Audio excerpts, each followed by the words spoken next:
ಈಗ ನಂಜನಗೂಡು ವಲಯ ವ್ಯಾಪ್ತಿನಲ್ಲಿ ಅಕ್ರಮ ಮದ್ಯ ಮಾರಾಟ ಕುರಿತಂತೆ ನಮಗೆ ದೂರುಗಳು ಬಂದು, ಜೊತೆಗೆ ಮೊನ್ನೆ ಆದಿವಾಸಿಗಳು ಅವರು ಅಕ್ರಮ ಮದ್ಯ ಮಾರಾಟ ಕುಡಿದು ಅವ್ರಿಗೂ ತೊಂದರೆ ಆಗಿದೆ ಅನ್ನುವಂಥ ಸುದ್ದಿ ಹಿನ್ನೆಲೆಯಲ್ಲಿ ನಾವು ಇಲ್ಲಿ ನಂಜನಗೂಡು ವಲಯ ವ್ಯಾಪ್ತಿಯ ಎಲ್ಲ ಸನ್ನದ್ಧರ ಸಭೆ ಕರೆದು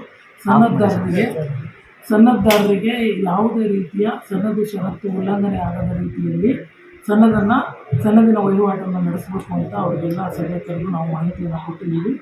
ಆದಾಗ್ಯೂ ಕೂಡ ಅವರು ಮತ್ತೆ ನಮಗೆ ಬೇರೆ ರೀತಿಯಲ್ಲಿ ಸನ್ನದು ಷರತ್ತನ್ನು ಮೀರಿ ಅವರು ವ್ಯವಹಾರ ನಡೆಸಿದರೆ ನಾವು ಮುಲಾಜಿಲ್ಲದೆ ಕ್ರಮ ವಹಿಸ್ತೀವಿ ಅನ್ನುವಂಥ ವಿಚಾರವನ್ನು ಅವರಿಗೆ ತಿಳಿಸಿದ್ದೀವಿ.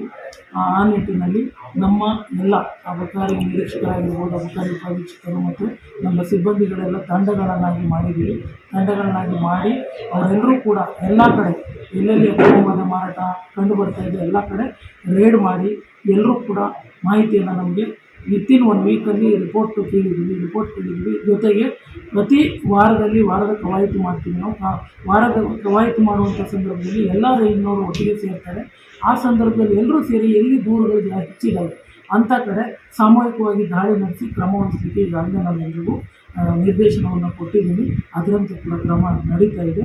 ಅದೇ ವಿಚಾರವನ್ನು ಸನ್ನದ್ಧರ ಗಮನಕ್ಕೆ ತಂದು ಇನ್ನು ಮುಂದೆ ಯಾವುದೇ ರೀತಿ ಅಕ್ರಮಗಳು ನಡೆದೇ ಇರುವ ಹಾಗೆ ಅವರು ಕೂಡ ಸಾಥ್ ಕೊಡಬೇಕು ಅನ್ನೋ ವಿಚಾರವನ್ನು ಎಲ್ಲರಿಗೂ ತಿಳಿಸಲಿಕ್ಕಾಗಿ ಇವತ್ತು ಸಭೆಯನ್ನು ಕರೀತೀವಿ ಅನ್ನೋದು ಭಾಳ ಕೇಳಿ ಬರ್ತಾ ಇದೆ ಮೇಡಮ್. ಆ ವಿಚಾರನೂ ಕೂಡ ಈಗ ನಿಮ್ಮ ಮುಂದೆ ನೀವೆಲ್ಲರೂ ಇಲ್ಲೇ ಇದ್ರಿ.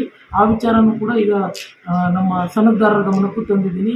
ಈ ರೀತಿಯ ಒಂದು ದೂರಿದೆ, ಇನ್ನು ಮುಂದೆ ಆ ರೀತಿ ಕಂಡು ಬಂದರೆ ನಾವೇ ಅವರನ್ನು ಹಿಡಿದು ಕ್ರಮ ತಗೊಂಡು ನಾಳೆ ದಿನ ಏನಾದರೂ ಹೆಚ್ಚು ಕಡಿಮೆ ಆದರೆ ಅದಕ್ಕೆ ನೀವೇ ಹೊಣೆಗಾರರಾಗಿರ್ತೀರಾ ಅನ್ನುವಂಥ ಮಾತನ್ನು ಕೂಡ ಅವರಿಗೆ ನಾವು ಈಗಾಗಲೇ ತಿಳಿಸಿದ್ದೀವಿ. ಈಗಾಗಲೇ ನಾವು ಮೊನ್ನೆಯಿಂದ ಒಂದು ತಂಡ ಮಾಡಿದ್ದೀವಿ, ವಿಶೇಷ ತಂಡವನ್ನು ರಚನೆ ಮಾಡಿದ್ವಿ. ಆ ತಂಡದ ಪ್ರಕಾರನೇ ಇವು 3 ದಿನದಿಂದ ಈಗಾಗಲೇ HD ಕೋಟೆ ಮತ್ತು ಇಲ್ಲಿ ನಂಜನಗೂಡು ಅಲ್ಲೆಲ್ಲ ರೇಡ್ ನಡೀತಾ ಇದೆ. ಮತ್ತು ನಾನು ಒಂದು ವಾರ ಬಿಟ್ಟು ನಮ್ಮ ಸಾಹೇಬರಿಗೆ DC ಅವರಿಗೆ ರಿಪೋರ್ಟು ಕೂಡ ಮಾಡ್ತೀನಿ.